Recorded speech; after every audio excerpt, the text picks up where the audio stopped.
नमस्कार, स्वागत है आपका। मैं हूं आपके साथ सपना दीपक मदेशिया। बुलेटिन का आगाज करेंगे। हरगाड़ा विधानसभा के स्पीकर हरविंदर कल्याण अपने परिवार के साथ कुरुक्षेत्र स्थित श्री देवी को मां भद्रकाली मंदिर पहुंचे। इस दौरान उन्होंने मंदिर में पूजा अर्चना की और प्रदेश की उन्नति एवं खुशहाली के लिए आहुति डाली। स्पीकर ने कहा कि प्रदेश की तरक्की में सभी का सहयोग आवश्यक है। इसके साथ ही उन्होंने गीता के उपदेशों को जीवन में अपनाने की अपील की ताकि हर कोई प्रधानमंत्री नरेंद्र मोदी के विकसित भारत संकल्प में योगदान दे सके।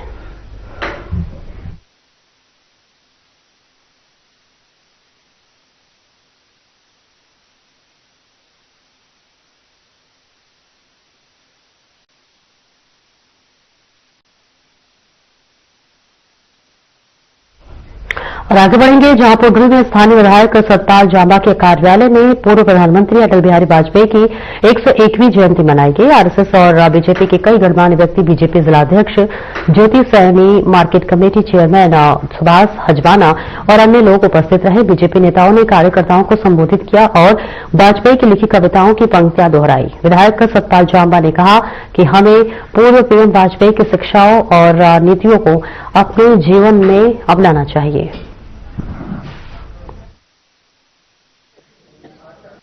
है आपके चैनल के सभी दर्शकों को नमस्कार। जैसे कि आपको पता है कि ये अटल बिहारी वाजपेयी जी का शताब्दी दिवस चल रहा है और उसी उपलक्ष्य में आज अटल बिहारी जो जन्म जयंती है वो हमारे ऑफिस में पुंडरी विधानसभा में और अपने जो पुंडरी का कार्यालय से मनाई गई है, जिसमें हमारे तीनों जो मंडल है उनसे हमारे कार्यकर्ता और हमारे जितने भी विधानसभा के साथी हैं वो आए थे। और जो उनकी जो नीति थी हमारे अटल बिहारी वाजपेयी जी, जो एक राष्ट्रवादी नीति थी, उनको आज साझा किया गया और आज सबसे उनको शेयर किया गया, ताकि जब तक वो नीतियां लागू नहीं होंगी, नीतियों पे हम नहीं चलेंगे तो राष्ट्र महान नहीं बन सकता। क्योंकि जो उनकी नीतियां थी, एक राष्ट्रवादी, एक देशभक्त, हमारे पूर्व जो हमारे प्रधानमंत्री थे अटल बिहारी वाजपेयी जी की जो उनकी सोच थी, उसी को आज सबने मिलकर साझा किया है और सबने प्रण लिया है, संकल्प लिया है कि सब मिलके जो उनकी दिखाए हुए रास्ते पे हम सब चलेंगे। और आगे बढ़ेंगे। पूर्व प्रधानमंत्री भारत रत्न अटल बिहारी वाजपेयी की स्मृति में तोशाम स्थित पंजाबी धर्मशाला में एक महत्वपूर्ण बैठक का आयोजन किया गया, जिसमें तोशाम विधानसभा के चारों मंडलों की कार्यकारिणी, बीएलए 2 बूथ अध्यक्षों और बूथ पालकों ने हिस्सा लिया। बैठक की अध्यक्षता बीजेपी जिलाध्यक्ष वीरेंद्र कौशिक ने की, जबकि संचालन महामंत्री रमेश पचेरबाल और प्रदीप प्रजापति ने किया। इस दौरान कौशिक ने अटल बिहारी वाजपेयी के सिद्धांतों को याद करते हुए पार्टी की मजबूती पर जोर दिया। कहा कि बूथ स्तर पर अकेले कार्यकर्ता ही पार्टी की असली शक्ति हैं। इस बैठक में बूथ जीतो चुनाव जीतो के मंत्र पर चर्चा की गई और कार्यकर्ताओं को अपनी जिम्मेदारियों से अवगत कराया गया।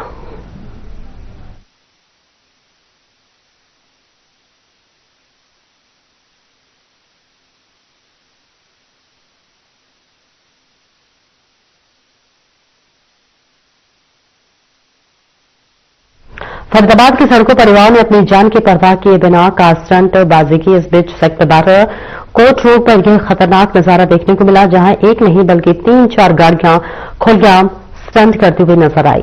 राहगीरों और अन्य ड्राइवर्स के लिए यह स्थिति बेहद खतरनाक साबित हो सकती थी। पुलिस और ट्रैफिक अधिकारियों को इस ओर ध्यान देने की जरूरत है ताकि किसी बड़े हादसे से पहले रोकथाम की जा सके।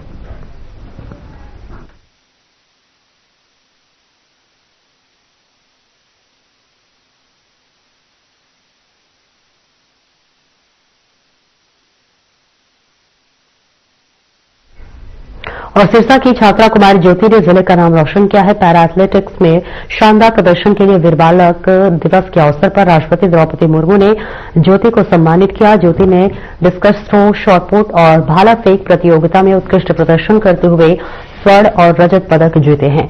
ज्योति एलानाबाद ब्लॉक की रहने वाली हैं और पीएम श्री स्कूल जवाहर नवोदय विद्यालय ओढ़ा में 11वीं कक्षा की छात्रा हैं। बचपन से ही लोकोमोटिक दिव्यांगता से ग्रसित ज्योति ने कठिन परिस्थितियों में भी हार नहीं माना।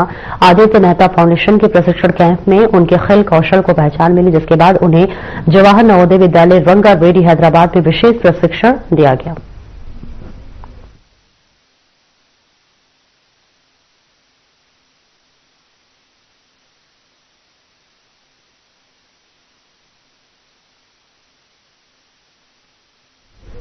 और फरीदाबाद के Delhi Mumbai highway service road पर एक चलती कार में अचानक आग लग गई, जिसके बाद गाड़ी जलकर राख हो गई। सूचना मिलते ही फायर ब्रिगेड की गाड़ी मौके पर पहुंची और कड़ी मशक्कत के बाद आग पर काबू पाया गया। वहीं आग लगी गाड़ी को देखने के लिए रोड पर रुकी दूसरी गाड़ी को पीछे से अन्य गाड़ी ने टक्कर मार दी, जिससे दूसरी गाड़ी पूरी तरीके से क्षतिग्रस्त हो गई।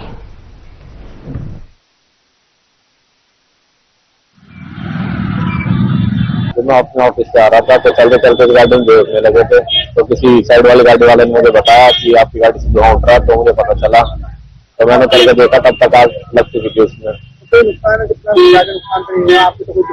नहीं, फिजिकली तो कोई नुकसान नहीं हुआ, बस गाड़ी पूरी खत्म हो चुकी है, क्योंकि यहाँ फायर ब्रिगेड को फोन नहीं करा था तो जब तक थोड़ा टाइम लग गया ट्रैफिक की वजह से, तो चक्कर में आग ज्यादा बढ़ गई। तो कौन सी गाड़ी है? गाड़ी का आइटम ग्रैंड गाड़ी है।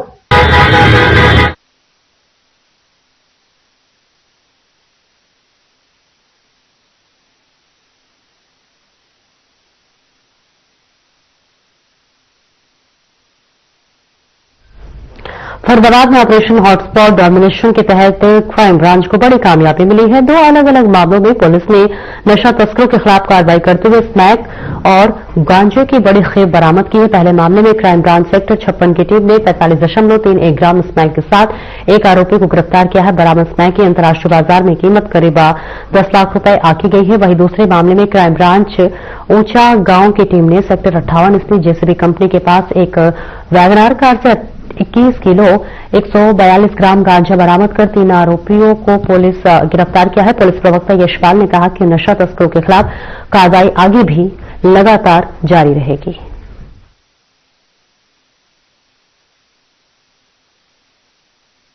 ऑपरेशन हॉटस्पॉट डोमिनेशन के अंतर्गत फरीदाबाद पुलिस द्वारा लगातार अपराधियों पर कार्रवाई की जा रही है।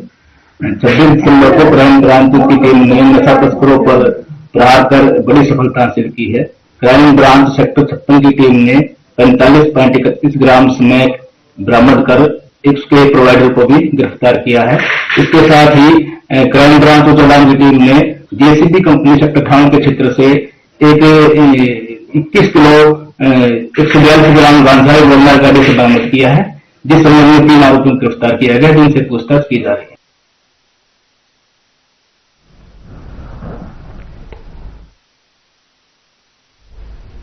कुरुक्षेत्र पुलिस ने नशीले पदार्थों की तस्करी पर बड़ी कार्रवाई करते हुए 3 आरोपियों को गिरफ्तार किया है।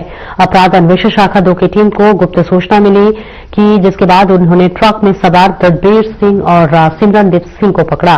पुलिस ने ट्रक की तलाशी में 3 किलो 990 ग्राम अफीम और 17 किलो 370 ग्राम चूरापोस्ट बरामद किया है, जिसकी कीमत करीब 9 लाख रुपए बताई जा रही है। पुलिस ने इन दोनों आरोपियों के खिलाफ थाना सदर थानेसर में मामला दर्ज किया है। वहीं पुलिस ने तफ्तीश के दौरान नशीला पदार्थ सप्लाई करने के आरोपी गणेश को भी गिरफ्तार कर लिया है।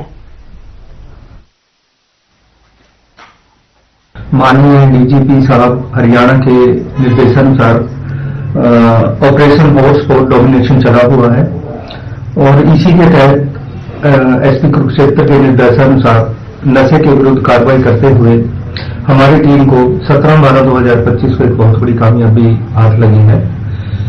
नशे के विरुद्ध लोगों पर लगातार निगरानी रखते हुए हमने 17/12 को 2 अपराधियों को राउंड अप किया और जिनके प्रदर्शन से लगभग 4 किलो अफीम और 17.5 किलो चूरापोस्ट बरामद हुआ। हमारी टीम पीपली के पास थी जब हमें एक मुखबरी मिली, गुप्त सूचना मिली कि एक सिमरदीप है और एक दलवीर है, ये दोनों ड्राइवर हैं और काफी समय से नशा बेचने का काम करते हैं। अपने ट्रक में माल लोड करके लेके जाते हैं और रास्ते वो जो माल लोड करके लाते हैं उसमें छुपाकर भारी मात्रा में अफीम और चूरापोस्ट। और विश्व की सबसे प्राचीन पर्वत श्रृंखला अरावली को बचाने के लिए विभिन्न सामाजिक और जन संगठनों ने चौधरी रघुवीर सिंह फार्म हाउस में एकजुट होकर आवाज बुलंद की। युवा कल्याण संगठन के संरक्षक कमल प्रधान ने कहा कि विकास के नाम पर अरावली को नष्ट नहीं होने देंगे। तो वही बैठक में स्टैंड विद नेचर, संयुक्त किसान मोर्चा, प्रोत्साहन सोशल वेलफेयर सोसाइटी समेत कई संगठन शामिल हुए। प्रस्ताव पारित कर सुप्रीम कोर्ट में पुनः याचिका दायर करने और गांव का हस्ताक्षर अभियान चलाने का निर्णय लिया गया। नागरिकों से भी इस लड़ाई में शामिल होने का आह्वान किया गया। इस अवसर पर डॉक्टर लोकेश देशमुख, दादरवाल रमेश टमाटरवाला, विजेंद्र पूर्व सरपंच अमित अत्रे, पूजा भुक्कल सहित अनेक संगठनों के प्रतिनिधि मौजूद रहे।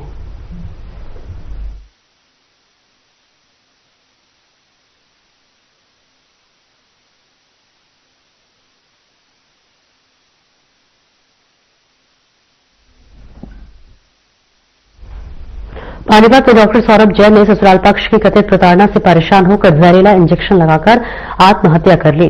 आपको बता दें कि डॉक्टर ने एक पेज का सुसाइड नोट लिखा जिसमें पत्नी, सास, साला और मामा पर गंभीर आरोप लगाए हैं। पुलिस ने शव को कब्जे में लेकर पोस्टमार्टम के लिए भेज दिया है और मामले की जांच शुरू कर दी है।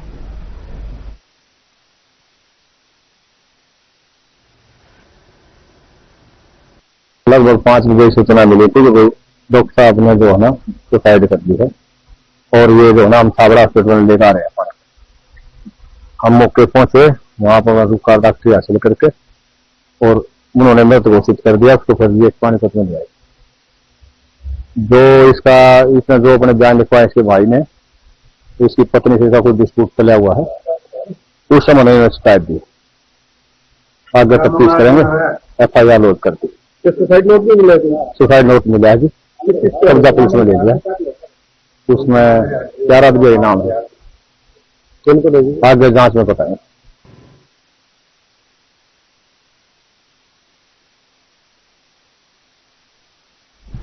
हिसार में पंजाब रोडवेज की बस और ट्रॉले की आमने सामने टक्कर हो गई जिसमें लगभग 12 यात्री घायल हो गए। यह हादसा गुरु रविदास भवन के सामने हुआ। टक्कर के बाद 2 अन्य गाड़ियां भी आपस में टकराई और ट्रॉला मंदिर की दीवार से टकराकर पलट गई। इस बीच आपको बता दें कि सड़क पर बजरी बिखर गई और जगह जगह जाम लग गया। बस में सवार यात्रियों ने बताया कि ड्राइवर तेज रफ्तार में बस चला रहा था जिसकी वजह से ये मोड़ पर ट्रॉला नहीं रुक सका और पुलिस और स्थानीय लोगों ने मिलकर घायलों को बाहर निकाला और सिविल अस्पताल भेजा। जहां आपको बता दें कि ट्रॉला के ड्राइवर ने भी कहा कि बस की तेज रफ्तार और नियंत्रण न होने के कारण यह हादसा हुआ है। तो वहीं पुलिस के अनुसार शुरुआती जांच में बस चालक की लापरवाही सामने आई है और सभी घायलों की हालत फिलहाल स्थिर है। तो हिसार से ये देखिए तस्वीरें दिखा रहे हैं जहां बस ट्रॉले की टक्कर में 12 यात्री घायल हो गए हैं, जहां पर बताया जा रहा है कि बस की लापरवाही की वजह से ये हादसा हुआ है और अब इस पूरे मामले में पुलिस तफ्तीश करती हुई नजर आ रही है। तस्वीरें आपको दिखा रहे हैं हिसार से जहां एक बड़ा सड़क हादसा देखने को मिला है। बस ड्राइवर की लापरवाही से बताया जा रहा है यह हादसा हुआ है। 12 लोग इस हादसे में घायल हुए हैं जिन्हें अस्पताल में भर्ती कराया गया है। कुछ लोगों को मामूली चोटें आई हैं तो कुछ लोगों को गंभीर चोटें आई हैं। फिलहाल पुलिस मामले की जांच पड़ताल कर रही है और अब तक ये सामने आया है कि ड्राइवर की लापरवाही की वजह से बस और ट्रॉले की टक्कर हुई है जिसमें 12 यात्री थे और इस दौरान 12 यात्री घायल हो गए हैं जिन्हें अस्पताल में भर्ती किया है और उनका इलाज चल रहा है। फिलहाल बस ड्राइवर की लापरवाही से हादसे की वजह बताई जा रही है। इस पूरे मामले में पुलिस जांच पड़ताल कर रही है। ये सीधी तस्वीरें आपको हिसार से दिखा रहे हैं जहां एक बड़ा सड़क हादसा इस वक्त देखने को मिल रहा है। आपको बताते चले यहां इसके पहले भी कई तरह के हादसे हो चुके हैं और एक बार फिर से इसकी बानगी देखने को मिली है जहां 12 लोग घायल हो गए हैं।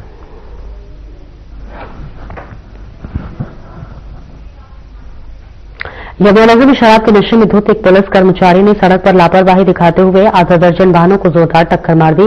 तो वहीं इस हादसे में 4 कारें और 2 एक्टिवा बुरी तरह से क्षतिग्रस्त हो गई।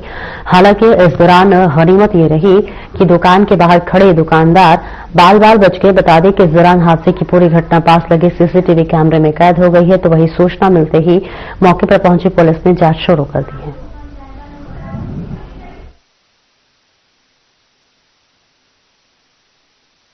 मामला ये है, न्यू मार्केट की तरफ से जब गाड़ी आ रही थी बहुत तेजी से और वो सीधा आके सुधीर जी की गाड़ी में लगी और उसने गाड़ी को उड़ा दिया।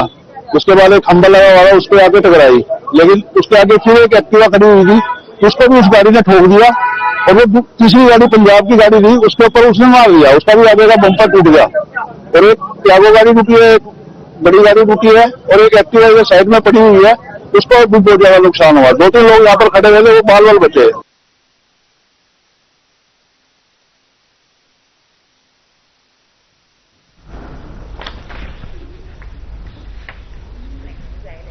तो तस्वीरें आपको दिखा रहे हैं जहां शराब के नशे में पुलिसकर्मी का ये देखिए ड्रामा देखने को मिल रहा है। बताया जा रहा है कि पुलिसकर्मी शराब के नशे में था और नशे में देखिए एक साथ कई वाहनों को टक्कर मारी है। कई वाहन बुरी तरह से क्षतिग्रस्त हुए हैं, जिसकी तस्वीरें अब आपको दिखा रहे हैं।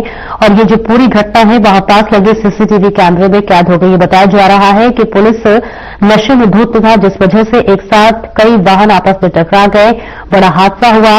और ये सारी तस्वीरें सीसीटीवी कैमरे में कैद हो गई। और अब देखना दिलचस्प होगा कि इस पुलिसकर्मी पे क्या कुछ कार्रवाई होती है। फिलहाल ये तस्वीरें आपको दिखा रहे हैं यमुनानगर से, जहां शराब के नशे में यह हादसा हुआ है। बताया जा रहा है नशे में कई वाहनों को टक्कर मारी है पुलिसकर्मी ने। और इस बीच बताते चले कि जैसे ये हादसा हुआ वहां अफरा तफरी मच गई, तमाम लोग वहां पर जुट गए।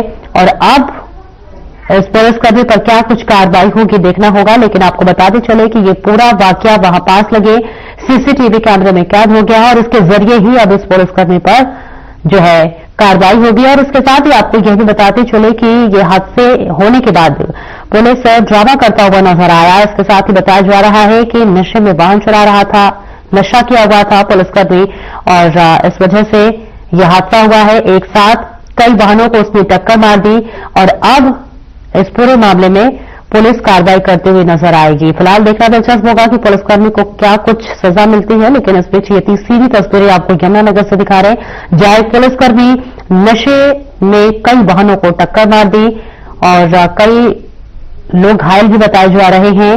बताते चले ये पूरा वाकया वहां पास लगे सीसीटीवी कैमरे में कैद हो गया और इस सीसीटीवी के जरिए अब आगे की कार्रवाई होती हुई नजर आएगी।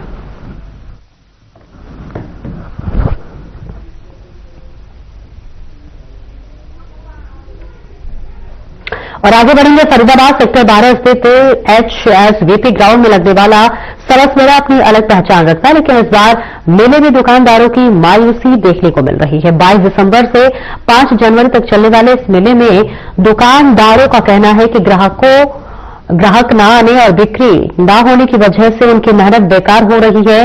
वहीं स्वयं सहायता समूह से जुड़े महिला पुरुष दुकानदार भी स्टॉल मुफ्त मिलने के बावजूद ग्राहक न मिलने से परेशान है। दुकानों का मानना है कि जिला प्रशासन की ओर से प्रचार प्रसार में कमी रह गई है, जिस मेले की रौनक कम नजर आ रही है। और आइए जानते हैं कि इस मेला और दुकानदारों की शिकायतों की पूरी कहानी। सरस मेले में तो सर हमें काफी उम्मीद थी, अभी भी उम्मीद है, लेकिन पब्लिसिटी आए, अगर आगे एडवर्टाइज होता है, अगर पब्लिक को जागरूक करेंगे तो पब्लिसिटी होगी, यहाँ पे काम होगा, तो हमारे प्रोडक्ट आगे प्रमोट होंगे, सेल होगी। कितने दिन का मेला है ये? 15 दिन का मेला, 22 दिसंबर से 5 जनवरी तक मेला है। 5 दिन हो चुके हैं, कितनी कमाई कर पाए अब तक? अब कुछ कमाई नहीं हुआ है सर, इतना खास उम्मीद नहीं है। 2500 से 3000 का ही हुआ है, हमारा कुछ खास काम नहीं हुआ है। हमारा खर्चा भी आता है, आने जाने का थोड़ा होता है। अच्छा, तो अमूमन कितना खर्चा स्टॉल विस्टॉल लगा करके आपने खर्च किया इसको लेकर? स्टॉल पे खर्च लगा के सर, मतलब जैसे कि कुछ नहीं हो पाता काम, उतना अभी है नहीं। 5 दिनों तक एक भी नहीं। कितने रुपए आपने खर्च किए स्टॉल पे सर? मैंने 20 से 20,000 तक खर्च किया। 20,000 रुपए, आने जाने में 5-7 हजार। हाँ, आने जाने का भी हमारे किराया 25,000 में अप्रोक्स मार के चलूँ कि हमारा भी आने जाने का भी सब होता है।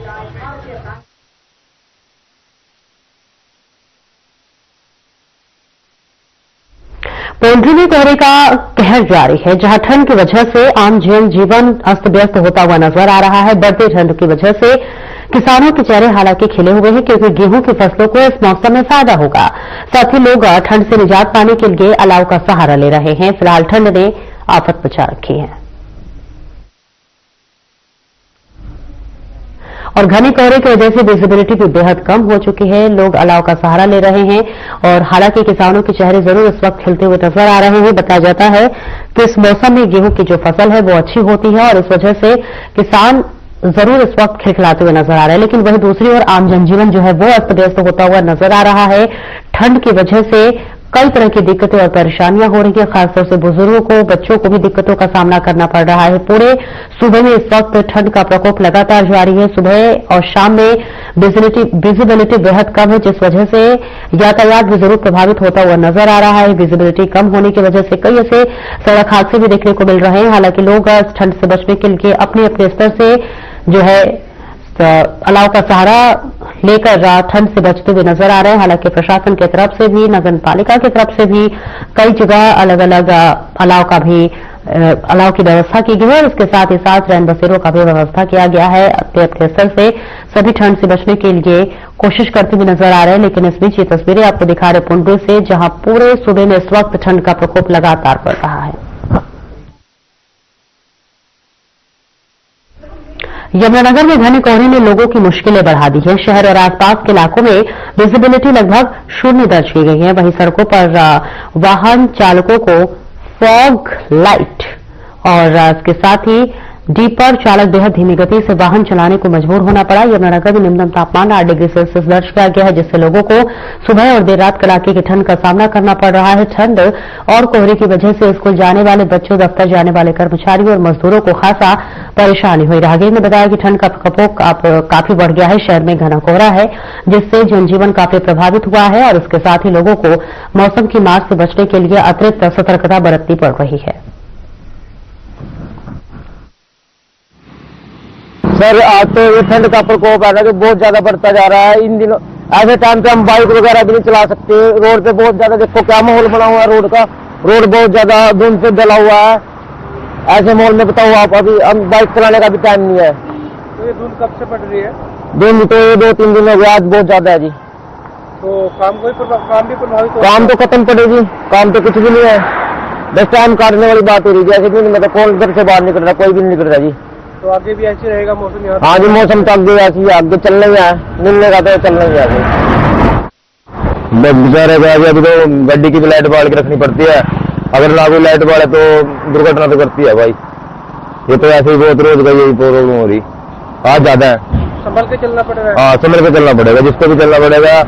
ये लाइन दिख रही है आपको, ये लाइन से पार करके चलना पड़ता है भाई।